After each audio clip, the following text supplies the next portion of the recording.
Hello, good morning. So ngayon ay April 11. And kanina lang, nakaka-transfer ko lang ng cucumber na tinanim natin ng 26. So isusunod ko na itong cherry tomato. Ayan. So kung mapansin nyo, meron din tayong ibang mga tanim dito tulad ng chives. Ito mas nauna to pero yung isang buto lang. Pero ang tagal niya ng ganyang kalaki.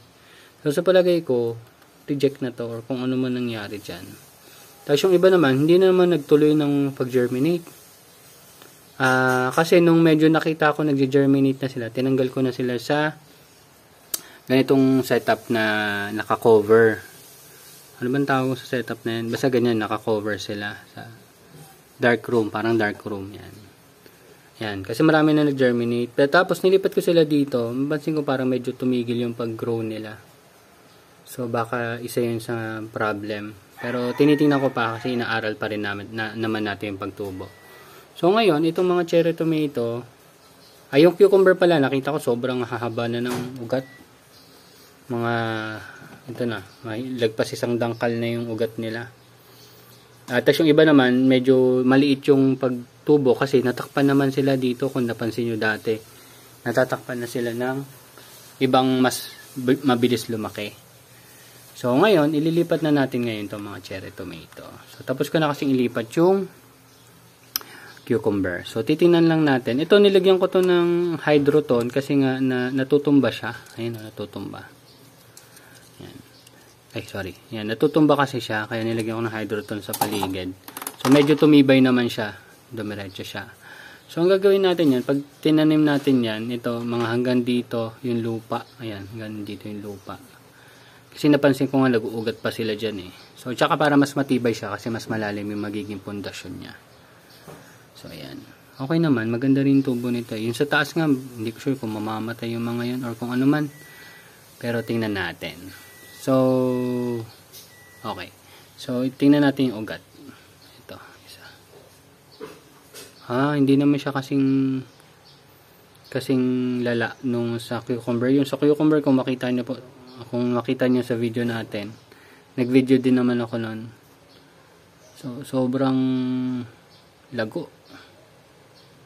Sobrang lago. Dito, hindi masyado. Yan. Kapag tagal-tagal pa. Ayan. Ito. Ayan, natutumba kasi sila. So, pag ginawa ko to sa hydroponics, nilalagyan ko siya ng hydroton. So, makita niyo sa dating video. Yung mga natin, yung cherry tomato tsaka cucumber natin sa taas, merong hydroton pang support tsaka aeration. Yan. So okay naman yung ugat niya, hindi naman sobrang hahaba katulad nung sa cucumber, pero ito yung pinakamasustansya, ay pinakamalaking cherry tomato dito sa batch. Yan. Para sa akin yan. Lagyan natin dyan para may support. So 6 sila.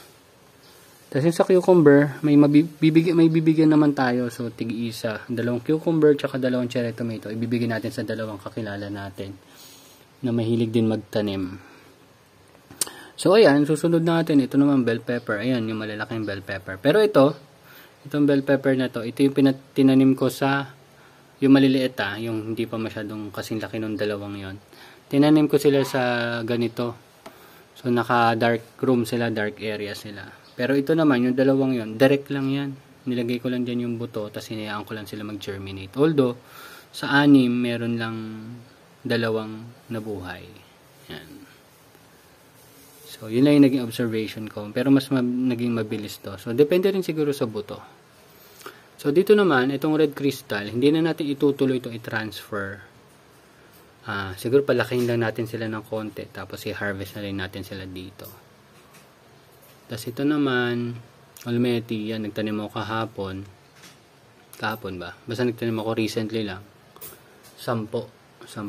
Kasi marami na tayong pwedeng taniman doon. So, makakapagtanim tayo mga up to 50, almost 50 heads ng lettuce.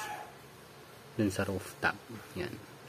So, focus muna tayo sa almeti. So, next after sa April 15, tanim ulit tayo mga 10.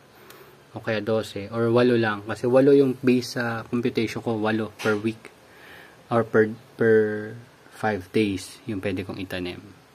So goods, ibig sabihin, dadami na yung magiging tanim natin dito every 5 days. So itong mga lemon basil naman na to, hindi ko na to tinransfer, i-dispose ko na sila. Ito yung mga na-transfer ko mga 2 days ago. Yan.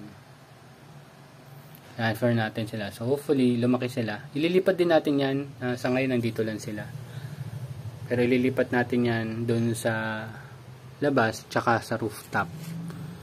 So hinahanapan ko lang sila ng pwesto kasi doon sa current pwesto ng mga basil ko, yung mga Thai basil, parang hindi naman ganun kaganda yung tubo.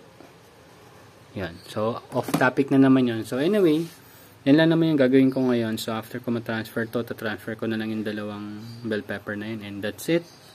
Goods na tayo, obserbahan na lang natin. Yun lang. Abang-abang na lang sa update kung makakapagpatubo tayo ng bunga. Bye-bye!